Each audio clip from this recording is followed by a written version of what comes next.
बंगाली नए बंगाल का स्वागत करो। बंगाल अब नया उत्तर प्रदेश बन रहा है। बंगाल अब योगी 2.0 बन रहा है।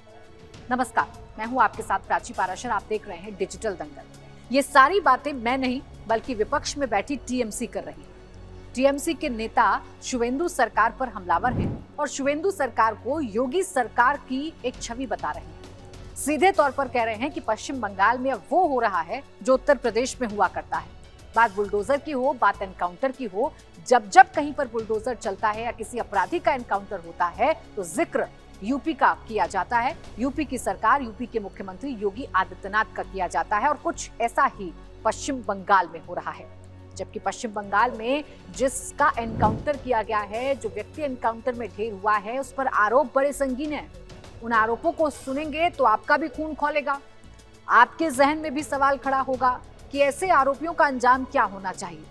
हालांकि पुलिस को एनकाउंटर का अधिकार है कि नहीं, इस देश में न्याय व्यवस्था है, इस देश में अदालतें हैं, कानून फैसला करेगा, ये एक अलग बहस है।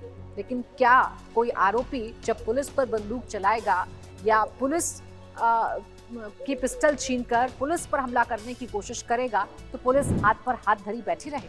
ये भी एक बहस है जिस पर चर्चा होना जरूरी है। पश्चिम बंगाल में क्या हुआ, सबसे पहले ये आपको बता देती हूँ।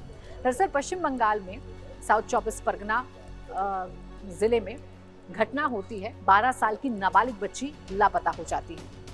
परिवार वाले पुलिस में शिकायत दर्ज करवाते हैं। पुलिस छानबीन शुरू करती है। सीसीटीवी फुटेज खंगाले जाते हैं और सीसीटीवी फुटेज के आधार पर पता चलता है कि प्रभास मंडल नाम का एक व्यक्ति 12 साल की नाबालिग बच्ची को अपने साथ ले जाता हुआ दिख रहा है। एक के बाद एक प्रभास मंडल सहित उसके जो साथी थे उनको गिरफ्तार किया जाता है, पूछताछ की जाती है और उनकी निशानदेही पर 12 साल की नाबालिग बच्ची का शव एक नाले से बरामद किया जाता है। एक ऐसी जगह से बरामद किया जाता है जो दलदल वाली जगह है। बच्चे का पोस्टमार्टम होता है। पोस्टमार्टम रिपोर्ट में जो बातें निकल कर आती हैं वो आपको सन्न कर देंगे, रोंगटे खड़े हो जाएंगे आपके। बच्ची का बेरहमी से पहले रेप किया गया। बच्ची के प्राइवेट पार्ट पर चोटें हैं। मृतक बच्ची के शरीर पर चोटें हैं। उसे काटा गया, नोचा गया, यानी बेरहमी से उसके साथ रेप किया गया। और जब इतने से भी मन नहीं भरा इन दरिंदों का तो बच्ची को जिंदा अवस्था में ही एक ऐसी जगह पर फेंक कर चले गए जहां नाबालिग बच्ची की तड़प तड़प कर मौत हो गई। वो जगह एक नाला है, वो जगह एक दलदल वाला एरिया है जहां पर उस बच्ची को छोड़कर ये हवस के जो दरिंदे हैं वो फरार हो जाते हैं। बच्ची की मौत हो जाती है। पोस्टमार्टम रिपोर्ट ये बताती है कि फेफड़ों में पानी भरने की वजह से बच्ची की मौत हुई। यानी जिस वक्त 12 साल की नाबालिग बच्ची को नाले में फेंका गया था या उस जगह पर फेंका गया था जो गाद गदेरी वाली जगह है, पानी वाली जगह है, उस वक्त बच्ची जिंदा थी। उसे जिंदा तड़पने के लिए छोड़ दिया गया। खैर, पुलिस ने कार्रवाई शुरू की। जो वहां पर स्थानीय लोग हैं उनका गुस्सा देखने को मिला। जैसे ही रेप की खबर फैली, प्रभास मंडल के साथ मारपीट हुई। एक और शख्स की भीड़ ने पीट कर हत्या कर दी। हालांकि जब जांच हुई तो पता चला कि उस शख्स का इस पूरे केस में कोई इन्वॉल्वमेंट नहीं था, वो निर्दोष था। एक अफवाह के आधार पर तांत्रिक की हत्या कर दी गई। शुवेंदु सरकार एक्टिव है और कह रही है कि किसी को भी छोड़ा नहीं जाएगा। उस भीड़ पर भी कार्रवाई होगी जिसने निर्दोष व्यक्ति की हत्या की है और उन लोगों पर भी कार्रवाई होगी जिन्होंने नाबालिग बच्ची के साथ ये कुकृत्य किया है, घिनौना कृत्य किया है और बच्ची की जान ले ली है। अब प्रभास मंडल की गिरफ्तारी होती है, उसके 2 और साथियों की गिरफ्तारी होती है। कल पुलिस प्रभास मंडल को उसी मौका वारदात पर लेकर जाती है जहां पर बच्ची को फेंककर या बच्ची को जिंदा मरने के लिए छोड़कर ये जो हवस के दरिंदे हैं निकल जाते हैं। ये आरोपी चले जाते हैं, फरार हो जाते हैं। तकरीबन रात के 1:45 बजे का समय था जब प्रभास मंडल को लेकर पुलिस मौका वारदात पर पहुंचती है। ये पता लगाने की कोशिश की जा रही थी, सीन रिक्रिएशन किया जा रहा था कि आरोपी कितना झूठ बोल रहे हैं, कितना सच बोल रहे हैं। इसी दौरान प्रभास मंडल पुलिस की पिस्टल छीनकर पुलिस पर हमला करना शुरू कर देता है। अब उस वक्त पुलिस को क्या करना चाहिए? प्रभास मंडल को क्या गोली चलाते हुए देखते रहना चाहिए या प्रभास मंडल को पकड़ने के लिए पुलिस को जवाबी कार्रवाई करनी चाहिए? इन हालातों में पुलिस को क्या करना चाहिए, क्योंकि पुलिस को भी आत्मरक्षा का अधिकार है और यही बंगाल पुलिस ने किया। जब प्रभास मंडल ने भागने की कोशिश की, पुलिस की पिस्टल छीनकर हमला करने की कोशिश की तो पुलिस ने भी फायरिंग शुरू की। प्रभास को गोली लगती है, उसे अस्पताल ले जाया जाता है और प्रभास की मौत हो जाती है। अब इसी मौत के बाद सियासत जन्म लेती है। सियासत हमलावर हो जाती है। टीएमसी को शुवेंदु को घेरने का मौका मिल जाता है। टीएमसी के नेता एक के बाद एक ये कहते हैं कि अब जंगल राज पश्चिम बंगाल में आ गया है। सोचिए, एक रेप आरोपी के एनकाउंटर के बाद जंगल राज कहा जाता है। विपक्ष के नेता, खासकर टीएमसी की सांसद महुआ मोइत्रा कहती हैं कि अब पश्चिम बंगाल में कोई रूल ऑफ लॉ नहीं है, ये जंगल राज है, ये योगी सरकार का रेपुटेशन है, ये योगी सरकार 2.0 है जो शुवेंदु सरकार चला रहे हैं। ये सब कुछ टीएमसी के नेता कहते हैं। टीएमसी के नेता ये भी कहते हैं कि पश्चिम बंगाल में अब शुवेंदु सरकार कानून से नहीं बल्कि अपने तरीके से चलेगी।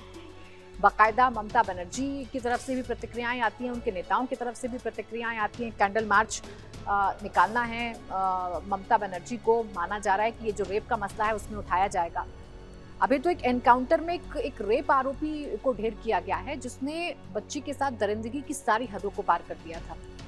अब सोचिए, सियासत का चेहरा तो ये है कि उस एनकाउंटर पर हो हल्ला मचा हुआ है, सरकार से सवाल पूछे जा रहे हैं, नियमों का हवाला दिया जा रहा है, इसे जंगल राज बताया जा रहा है। और दूसरी तरफ जिसकी मौत इस एनकाउंटर में हुई है, जिसका नाम प्रभास मंडल है, उसकी मां ने शव लेने से मना कर दिया है।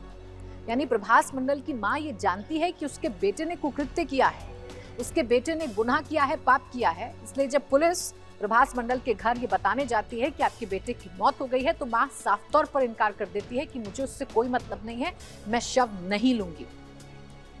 अस्पताल में पोस्टमार्टम के लिए या पोस्टमार्टम के बाद शव रखा हुआ है, लेकिन प्रभास मंडल की मां ने शव लेने से इनकार कर दिया है क्योंकि वो मां ये जानती है कि उसके बेटे ने घिनौना कृत्य किया है, एक बेटी के साथ दरिंदगी की है। लेकिन सियासत शायद ये समझती नहीं है। सियासत में सवाल उठाना, सरकार के फैसले पर सवाल उठाना एक आम सी बात है, लेकिन कई बार इन एनकाउंटर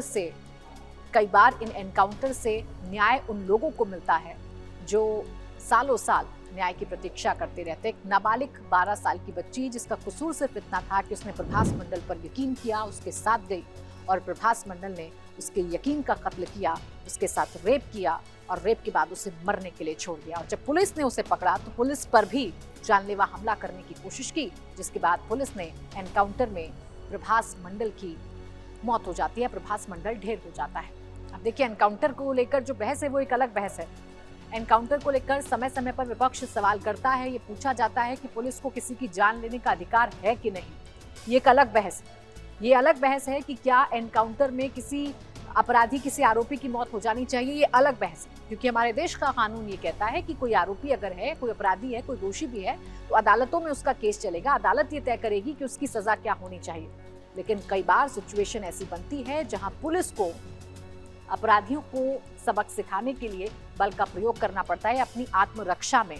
जैसा यूपी के मुख्यमंत्री योगी आदित्यनाथ कहते हैं कि हमने हथियार पुलिस को दिखाने के लिए नहीं दिए हैं, सिर्फ रखने के लिए नहीं दिए हैं। अगर पुलिस पर हमला किया जाएगा तो पुलिस भी जवाबी कार्रवाई करेगी और ऐसा ही कुछ पश्चिम बंगाल में भी हुआ है। शुवेंदु अधिकारी एक्टिव हैं। शुवेंदु अधिकारी ने जो डीजीपी हैं पश्चिम बंगाल के, उनको 72 घंटे का समय दिया है कि इस पूरे मामले का सच सामने आना चाहिए, अपराधियों पर, दोषियों पर कार्रवाई होनी चाहिए और उस भीड़ तंत्र को भी सबक सिखाना चाहिए जिसने एक अफवाह के आधार पर एक निर्दोष की जान ले ली है। अब आप भी सोचिएगा, कमेंट कर हमें बताइएगा कि ऐसे मसले पर सियासत होना क्या वाजिब है?